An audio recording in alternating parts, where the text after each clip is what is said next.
मध्ये नमस्ते. आजची रेसिपी आहे सुक्या बोंबलाचा मसालादार भाजी. तर इथे आहे ना मी बोंबील घेतलेले आहेत, हे कट केलेले आहेत. तर 1 ते 2 पाण्याने स्वच्छ धुवायचं.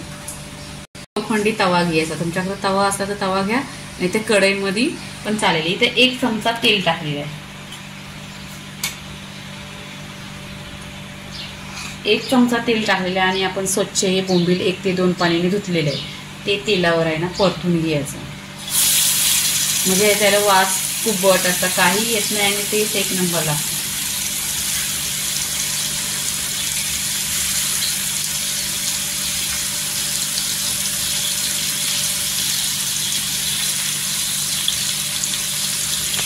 इथे 1 चिमूटभर हिंग टाकलेला आहे.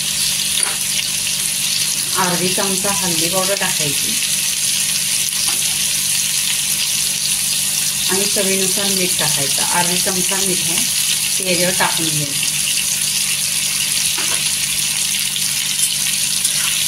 आणि छान असं भाजून घ्यायचं. 10 मिनिटं तव्यावर भाजून घ्यायचं.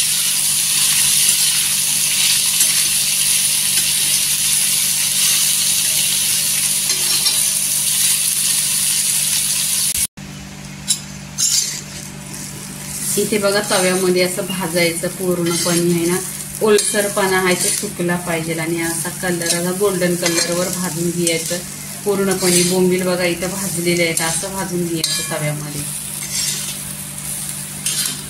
आता इथे 10 मिनिटं पूर्ण झाले. 10 मिनिटं असं भाजून घेतलेलं आहे, गोल्डन कलर झालेला आहे. आता इथे काढून घ्यायचं. कढई घेतलेली आहे तर 1 चमचा तेल टाकायचं. इथे 1 चमचा तेल टाकलेला आहे. इथे 10-12 लसणीच्या पाकळ्या आहेत त्या टाकायच्या. इथे लसूण बघा गोल्डन कलर झालेला आहे. आणि आजची रेसिपी आहे ती बोंबलाची चटणी बनवायची आहे बिना मसाल्याची. कोणताही मसाला तयार नाही करायचा आहे आपल्याला, म्हणून इथे कांदा घेतलेले आहेत. गुलाबी कलरचा कांदा आहे, 10 ते 8 कांदा आहेत आणि कट करून घेतलेला आहे. त्याच्यासाठी आहे ना मसाला नाही आहे तर भरपूर असा कांदा घ्यायचा आहे.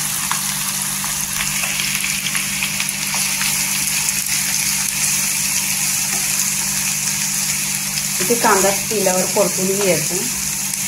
या कांद्याचा कलर पण असा गोल्डन कलर करायचा, एकदम गुलाबी कलर करायचा.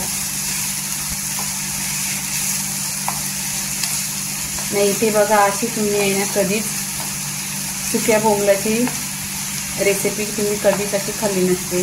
सुक्या बोंबलाची रेसिपी एकदम छान आहे आणि चविष्ट पण लागते. नक्की तुम्ही माझ्या पद्धतीने बनवा. आणि याला कोणताही वाटण करायचं नाही, मसाला वगैरे काही करायचं नाही. 10 मिनिटात रेसिपी होती आणि टेस्ट एकदम छान टेस्ट येतो.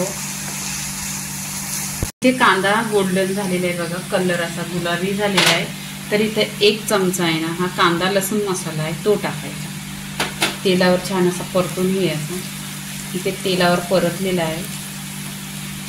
इथे जे आपण बोंबील तेलामध्ये परतलेले ते टाकायचे.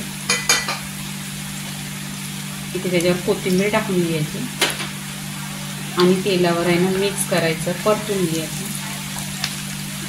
आणि याच्यामध्ये ही भाजी तुम्हाला पातळ बनवायची आहे का सुकी बनवायची आहे तर तुमच्यावरती आहे.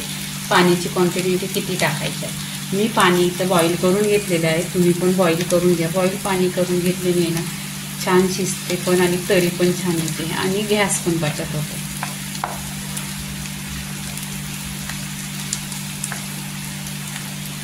इथे बघा मी 1 ग्लास पाणी टाकलेलं आहे.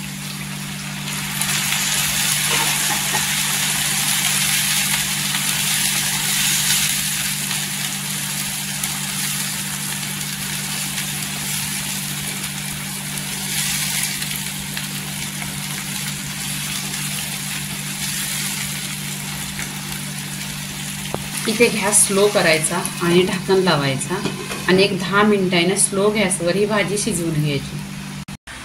इथे 10 मिनिटं झालेली आहेत आणि छान अशी बोंबलाची भाजी बघा झालेली आहे पूर्णपणे. याच्यात आपण मीठ पण पहिलेच टाकलेले, हळदी टाकलेली, हिंग टाकलेले आणि मसाला. तर इथे बघा तुम्हाला मी दाखवते छान असे शिजलेलं आहे. आणि ह्याच्यामध्ये पाणी तुम्हाला जेवढं पाहिजे तेवढं तुम्ही पाणी टाकू शकता भाजीत. मी एवढंच टाकते. इथे पूर्णपणे बघा रेसिपी झालेली आहे. आता आपण आहे ना इथे प्लेटमध्ये काढून घ्यायची. इथे आपण प्लेटमध्ये आहे ना बोंबलाची भाजी घ्यायची काढून बघा. छान अशी झालेली आहे आणि खमंग असा खुशबू पण पूर्णपणे घरात सुटलेला आहे. आणि या भाजीचा एक आहे बिना वाटणचा कोणताही वाटण नाही ह्याच्यामध्ये. अशी परफेक्ट अशी बोंबलाची भाजी इथे बघा बनलेली आहे. तर लाईक करा, शेअर करा, सबस्क्राईब करा आणि नेहमीच खात राहा. धन्यवाद.